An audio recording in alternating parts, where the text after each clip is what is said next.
مساء الفل عليكم. النهاردة جايبة لكم وصفة اقتصادية خرافية. بربع كيلو لحمة مفرومة بس عملنا أكتر من 25 قطعة من الكفتة الهمبرجر.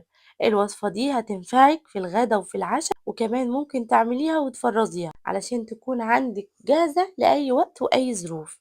الطعم تحفة والنتيجة أنضف وأطعم من أي برجر جاهز أو أي حاجة أكلتيها بره. تابعي معايا الفيديو للآخر علشان تعرفي الطريقة بالتفصيل، ولو أول مرة تشوفوني اشتركوا في القناة وفعلوا الجرس علشان يوصلكم كل جديد، وما تنسيش تعملي لايك للفيديو ده. ويلا نسمي الله ونصلي على الرسول عليه أفضل الصلاة والسلام ونبتدي. معايا هنا حبتين من البطاطس حجمهم متوسط، حجم البطاطساية متوسط، لا هي كبيرة قوي ولا صغيرة. هبشرهم بالمبشرة اللي هي بنبشر بيها البصل دي عادي، وبعدين هصفي البشر ده كويس جدا من المية بإيدي. هعصره كويس جدا، أنا مش عايزة فيه أي مية ولا أي سوائل خالص، علشان أحافظ على الكفتة بتاعتي إن هي ما تفكش ولا يحصل لها أي حاجة. لازم تعصريهم كويس. انا هنا خلصت الكمية وهنزل بربع كيلو اللحمة المفروم، شايفين؟ علشان ما تقولوش ان انا بضحك عليكم. ربع كيلو بس من اللحمة المفرومة هنزل بيها على البطاطس، وهبتدي بقى اجهز وابهر اللحمة بتاعتي واشوف هعمل معاها ايه. للأسف المقطع بتاع البهارات اتقطع مني، بس انا هقول لكم البهارات. هنزل بنص معلقة صغيرة من كل ملح وفلفل اسمر، وكمان بهارات اللي هي الكفتة اللي من عند العطار، وكمان معلقة صغيرة من التوم البودر، ومعلقة كبيرة من البصل البودر، ومعلقة صغيرة من البابريكا المدخنة. بس كده؟ لا مش بس. وهنزل بأربع معالق كبار من البقسماط المطحون الناعم، ومعلقتين كبار من اللي هي البهارات بتاع الكفتة اللي بتبقى جاهزة في السوبر ماركت. ومعايا بصلة كبيرة مبشورة بشر ناعم ومتصفية من أي مية، خدت التفل بس ونزلت بيها على المكونات بتاعتنا، وكمان حبة بيض. المكونات بتاعتنا دي هعجنها كويس جدا. لازم تعجني الخليط بتاعنا ده كويس جدا جدا جدا علشان التوابل تتوزع صح، واللحمة بتاعتنا تتملح وتبقى زي الفل. طبعا احنا مش هنسيبها كده، لان الشكل كده مش مظبوط خالص، وفي نفس الوقت مش هنعرف نستخدمه على شكلها كده. هاجيب الكبة بتاعتي وهديها وش. لازم نديها وش عشان البطاطس دي ما تبانش خالص، علشان مستحيل حد يشك ان هي فيها بطاطس نهائي.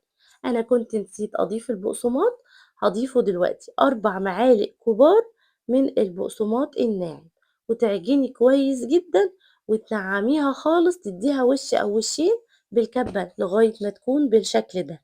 هتدخليها بقى التلاجة ربع ساعة نص ساعة زي ما انت عايزة، تتشمع كده وتمسك نفسها. وبعد كده هنعملها كور، هنقسم الخليط بتاعنا ده كله، العجينة بتاعتنا دي كور. هيعمل معانا عدد من 25 كورة لحد 30 كورة. أنا ساعات بعملها بتبقى 30، وساعات بعملها 25. اليوم ده طلع معايا 25 قطعة، على حسب تقطيعة ايدك، على حسب طريقة يعني الحجم اللي انت عاملاه للكورة، قد البيضة، قد الليمونة، أصغر أقل، دي حاجة بتاعتك بقى. بس هي الطريقة بصراحة موفرة جدا، ما شاء الله. هيعمل معاكي كمية حلوة، هتخزني في الفريزر وهتعملي الغدا منه مرتين. ما شاء الله خلصت الكمية، هديها بقى شوية كده في التلاجة تسقع، وبعدين هجيب كيس بلاستيك، كيس تلاجة عادي خالص، هدهنه بقى دهنة خفيفة كده من الزيت علشان ما يلزقش معايا ويبقى سهل كده وانا بفرد وبلف. هنعمل ايه يا جيجي دلوقتي؟ لو لسه مكملة معايا الفيديو لحد هنا، يلا روحي اعملي لايك وصلي على الرسول عليه افضل الصلاة والسلام في الكومنتات، وما تنسيش تعملي اشتراك في القناة. هجيب بقى الكرة بتاعتي وهفردها بين الكيسين بالشكل اللي انتوا شايفينه ده. عايزة ارق براحتك، عايزة اتخن براحتك، بس ده في الحجم المتوسط.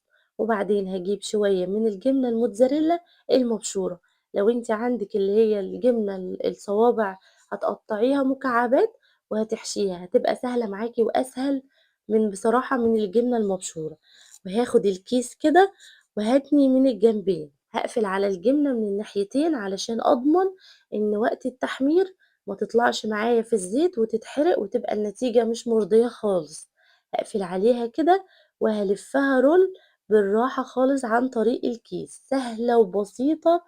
هتسحبي وتلفي وبعدين هتشدي عليها الكيس علشان يضبط المقاس بتاعها. عايزة بقى تعمليها طويلة شوية، عايزة تعمليها قصيرة زي ما أنا عاملاها كده، براحتك خالص. شايفين أنا بالِم صباع الكفتة إزاي؟ بالطريقة دي. هتضبطي الحجم وتشدي الكيس كده وتضغطي عليها، بس كده خلاص. باضبط الحجم وخلاص تمام. معايا أحلى صباع كفتة محشي جبنة موتزاريلا. ده هنعمله بقى كفتة الهمبرجر، تسميه بقى سوسيس، تسميه زي ما تسميه. هاعمل لكم إن شاء الله سلسلة من الفيديوهات اللي بنعمل منها وصفات عن طريق ربع كيلو لحمة. ده شكل الصباع بعد ما لفيناه، شايفين ما شاء الله حلو إزاي ومليان كده والكمية بتاعته حلوة. هافرد معاكم واحدة كمان علشان تعرفوا بس الطريقة. بنفرد الكورة بالعرض، يعني يكون حجم اللحمة اللي إحنا فردناها بالعرض، ما تكونش طويلة.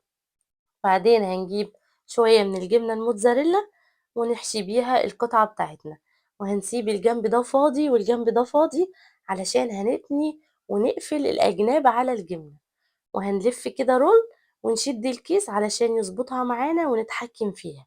احنا في الوقت ده مش بنمسك اللحمة خالص ولا ايدينا بتتوسخ. بس عايزة افكرك ان كل ما تعملي صباعين 3 ما تنسيش تدهني الكيس دهنة تاني من الزيت علشان ما تلزقش، وتكون سهلة معاكي وانتي بتصبعيها وبتلفيها بالشكل اللي انتي شايفاه ده ما شاء الله. انا هنا شايفين بفرد الصباع كده وبطوله بايدي من بره الكيس، ايدي مش بتيجي على صباع الكفتة خالص غير في الاخر وانا واخداه علشان احطه في الطبق. شايفين ما شاء الله شكله مظبوط وزي الفل. عايزة بقى تعملي زي ما قلتلك المقاس اللي انت عايزاه، بس المقاس ده حلو جدا واحيانا بيبقى عاملة مقاس اصغر شوية. عمل معايا 25 صباع، كان في باقي في طبق تاني بس ما صورتوش للأسف. هنجيب بقى الكفر اللي احنا هنعمل بيه الوش الخارجي للصباع ده بتاع الكفتة. معايا هنا طبق فيه دقيق وفيه شوية من البقسماط وشوية من الكريسبي. هقلب المكونات دي كلها على بعض، مش هنعمل أطباق كتير ولا هنبهدل الدنيا ولا هنستخدم أطباق ولا أي حاجة. في طبق واحد هخلط البقسماط مع الدقيق مع الكريسبي. هنحط مثلا النسبة بتاعتنا 3 2 1، التلاتة الكريسبي، الاتنين البقسماط، الواحد هو الدقيق. الدقيق أقل نسبة. بعدين هجيب طبق وهاعمل فيه بيضة، وهانزل بقى برشة من الملح ورشة من الفلفل الأسود، وهننزل بحوالي نص كوباية كده من اللبن اللي هو الحليب العادي خالص. اللبن بصراحة الحليب من الحاجات اللي بتدينا لون فاتح سواء للبانيه سواء للكفتة سواء للحاجات اللي هي بتبقى متحمرة ببقسماط. لو خدتي بالك لو في يوم قليتي حاجة بدون لبن هتلاقي لونها غامق عن اللون الطبيعي اللي احنا متعودين عليه. هاقلب بقى المكونات بتاعتي كويس، وهنجيب بقى الكفتة بتاعتنا. أنا جمدتها في الفريزر حوالي نص ساعة، نص ساعة بس علشان أقدر أحطها في الخليط. هتدخليها الفريزر نص ساعة تتجمد وتمسك نفسها، وبعدين هنبتدي بقى نحطها في الكفر الخارجي ده. هننزل في البيض الأول وبعدين في البقسماط اللي احنا عملناه، الخلطة بتاع البقسماط. هتغطي صباع الكفتة كده كويس جدا. أول ما تغطيه هتبتدي بقى تضغطي عليه جامد علشان البقسماط يلزق فيه والكريسبي ده يلزق فيه كويس خالص وما يبقاش فيه أي مكان خالص، يعني مش عليه حاجة، ما يبقاش فيه مكان فاضي علشان الشكل بتاعه يطلع زي ما انتي شفتيه في أول الفيديو. بس خلاص احنا كده جهزنا أول صباع، شايفين شكله ما شاء الله. هتحطيه برضو في طبق بحيث ان احنا هندخله كمان الفريزر.